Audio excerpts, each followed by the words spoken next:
Hey guys, welcome back. So today we are doing our first video of 2021, which is super exciting. And we're gonna kick it off by talking about amaryllises, specifically what to do once they're done blooming. So let's just go ahead and jump right into it.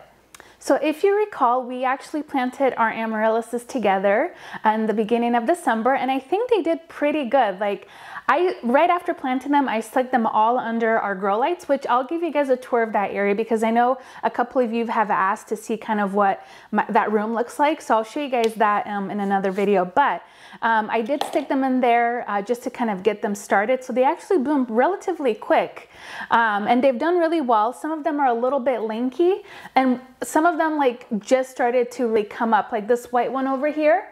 The other two did really well, and again we planted them all together, but I'm not sure why this one specifically took a little bit of time. Either way, I think it still looks beautiful and I've just been enjoying them so much. This red one over here actually already bloomed and we posted a picture of it on our social media, but this one was the one that I had started very early on, and it bloomed first and it lasted for a really long time. So I'll show you guys how I cut it and how I'm going to take care of it afterwards. So I think overall, the paper whites, the amaryllises, they did really well. We still have some that are blooming. And again, I'm just really excited for this white one. I really wish it was blooming all at once, but that's okay. So what do you do once your amaryllises are done blooming? So I like to treat mine as a house plant. The first thing I do once the blooms have kind of shriveled up and they're ready, the stalk is ready to be cut, I cut the stalk, the flower stalk, about 1 inch above the bulb. Once that happens, the little nub that's left of the stalk, that will dry out and you just pick it off just like I will with this one right over here. And then what's gonna happen is your amaryllises are gonna grow leaves, and they'll grow leaves kind of in like a fan shape on a singular plane. So this one over here is already starting to grow its leaves, and basically what's going to happen, it's gonna grow up and it's just gonna kind of fan out. Now they do grow like on a singular plane like I told you guys. So you kind of want to be careful if you're trying to manipulate the leaves not to break them. But sometimes they do get really tall. And what I like to do is just use some string to tie it up. But I do that very gently because if you tie your leaves too tight, which a lot of people do because they don't want theirs to flop over, those leaves are not able to take in the sun and do photosynthesis. So you want to make sure that you let them breathe a little bit. But again, they will get really big and they just kind of fan out. So just make sure you have a designated space for them. And once they start shooting up leaves, you want to keep them in the area that gets a lot of bright light. That way, again, it's just starting to take up more energy.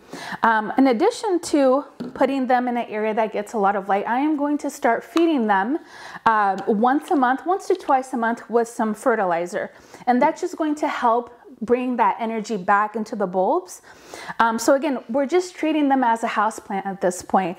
The only one that I'll do something a little bit more special to is the one that we planted in rocks, this one right over here.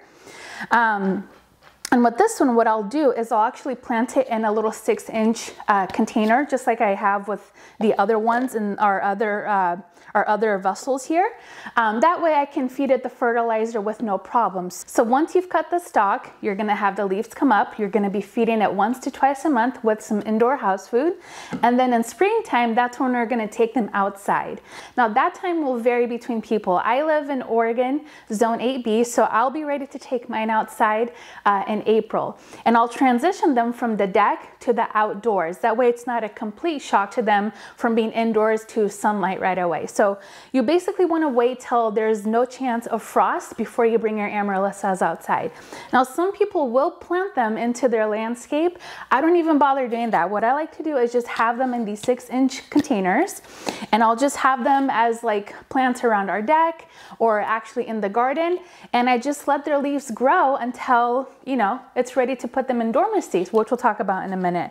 And I'll continue feeding them once a month with some plant food just to kind of give them more energy, because remember, all of the energy that they need to produce these beautiful flowers is in that bulb.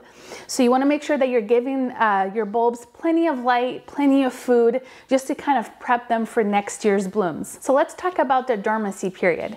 So in order for our bulbs to flower again, we have to make sure that we're stimulating their life cycle. So for amaryllises, what that means is once they've spent their time outside during the summertime and we're continuously feeding them, we're going to put them in a cool, dark area late fall. So for me, that's going to be in September.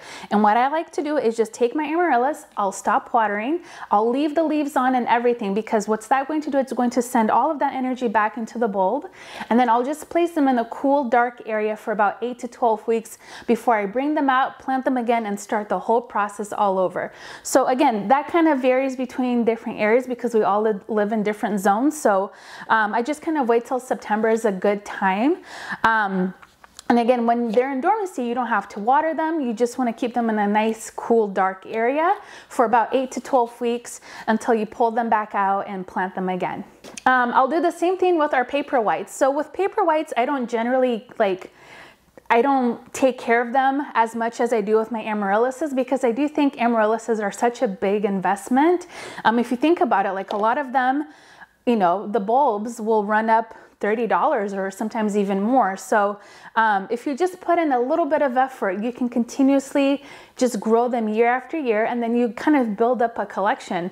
I mentioned in our previous video how I accidentally forgot mine in a plastic container and I closed the lid, which again was such a rookie mistake, but it happens. So here I am starting them all over again. All right guys, well that's going to wrap up today's video. If you have any specific questions, make sure you just comment down below and I'll make sure to answer those for you. If you found this video helpful, make sure you hit the thumbs up button, and if you're new here, I would love it if you would subscribe. But yeah, thank you guys again for hanging out with me today and watching today's video, and I'll see you next time. Bye-bye.